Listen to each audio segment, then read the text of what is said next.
दहेज, समाज क्या कहेगा। हमें तो आपकी बच्ची पसंद आ गई है। हमारे लड़के की कद काठी के हिसाब से देखे तो दोनों की जोड़ी बहुत अच्छी लगेगी। जैसा आप सही समझे। बेटा योगेश, तुम दोनों को अगर टाइम चाहिए तो आपस में अकेले में कुछ बात कर सकते हो। हम बाहर चले जाते हैं। जी पिताजी, जैसा आप कहें।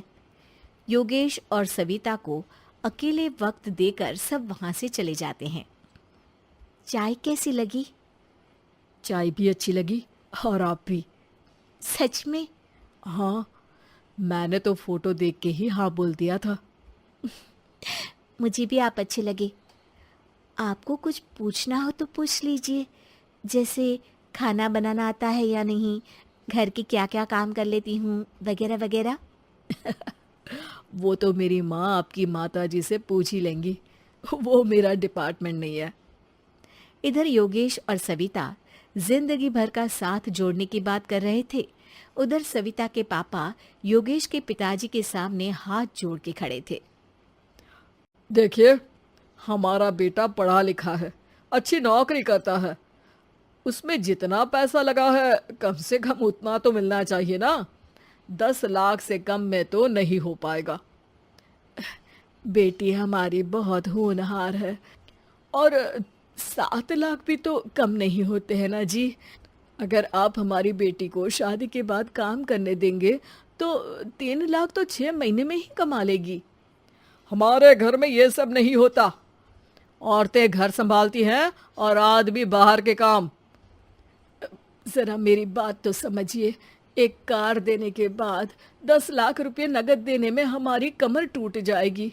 और इसके अलावा टीवी फ्रिज तो देना ही पड़ेगा। शादी की तैयारियां, मेहमानों की पूछ परख, बारातियों का स्वागत। बेटी की शादी में बाप पर बहुत दबाव होता है जी।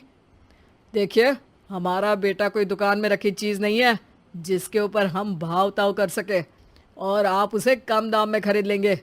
10 लाख से एक भी रुपया कम नहीं होगा। ठीक है, जैसा आप कहे जी, पर आधा पैसा अभी और आधा कन्यादान के वक्त दे देंगे। अरे, इसमें भी किश्त मांग रहे हैं आप? हमने तो सोचा था कि अच्छा परिवार होगा आपका। अच्छा ही परिवार है देवनाथ जी, पर पैसों की थोड़ी तंगी है ना, वरना सब ठीक ही है हमारे परिवार में जी। देवनाथ वहां से अपने बेटे योगेश को लेकर चले जाते हैं और कुंडली मिलवाई जाती है। 36 में से 32 गुण मिलते हैं। जल्द ही शादी का मुहूर्त भी निकल आता है। अब कन्या को बुलाइए। आओ बेटी, यहाँ बैठो, योगेश की बाई और। मंत्रोच्चार शुरू करते हैं। मंगलम भगवान विष्णु मंगलम गरुड़ध्वजा मंगलम। सविता के पापा सविता और योगेश के बीच में जाकर बैठ जाते हैं। बेटी, तेरी माँ को यहाँ बैठना था, पर तेरी विदाई नहीं देखना चाहती होगी शायद, इसीलिए पहले ही चली गई। बाबा, हंसी खुशी का माहौल है, रोने का समय तो विदाई के वक्त होता है ना, तब ये इमोशनल अत्याचार कर लेना। अभी तो मुस्कुराइए, कैमरा आसपास ही है। तभी पीछे योगेश के पिताजी आ जाते हैं। अभी तक पैसे नहीं आए आपके यहाँ से? उठा लूं क्या बेटे को? आते ही होंगे, मैंने अपने छोटे भाई को व्यवस्था करने के लिए कह दिया था। अरे तो जल्दी कराइए ना, वरना देर हो जाएगी। समझ रहे हो ना आप? योगेश और सविता दोनों एक दूसरे की तरफ देखते हैं। सविता चाहती है कि योगेश कुछ बोले, पर योगेश अपना मुंह दूसरी तरफ फेर लेता है। पापा, कितने पैसे की बात की है आपने? अरे बेटी, तुझे इससे क्या मतलब? मेरी डील की है ना, तो मुझे तो पता ही होना चाहिए। कन्यादान की विधि शुरू करेंगे। तभी योगेश के पिता वापस वहां आ जाते हैं। पैसे देते हैं या बेटे को उठवा लूं? मैं आपके हाथ जोड़ता हूँ जी, थोड़ा सा इंतजार कर लीजिए। देवनाथ वहां से चले जाते हैं। तुम अपने पिताजी से कुछ कहते क्यों नहीं? उनके सामने कोई आवाज नहीं उठाता।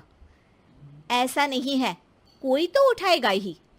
तभी वहां सविता के चाचा एक बैग लेकर आते हैं और सविता के पापा को देते हुए कहते हैं, 9 लाख ही हुए। आत्माराम इशारा करके योगेश के पिता को वहां बुलाते हैं। क्या? सिर्फ 9 लाख? बाकी 1 लाख कहाँ है?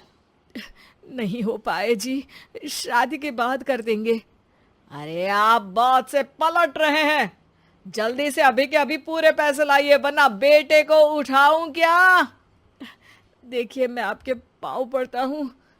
रुक जाइए पापा, रिश्ते हाथ पकड़कर जोड़े जाते हैं, पांव पकड़कर नहीं। बेटी तू चुप रह। नहीं, ये कब से बस कह ही रहे हैं कि उठवा लूं, पर कोई उठ ही नहीं रहा। लो, मैं ही उठ जाती हूँ। बेटा, अपशगुन हुआ। दहेज लेना सबसे बड़ा अपशगुन है, पाप है, पाखंड है। और योगेश, तुम्हें मैं पसंद हूँ तो कुछ बोलते क्यों नहीं? और तुम्हारे पिताजी, अरे देवनाथ जी, आपके नाम में ही बस देव है, काम तो आपके असुरों जैसे हैं।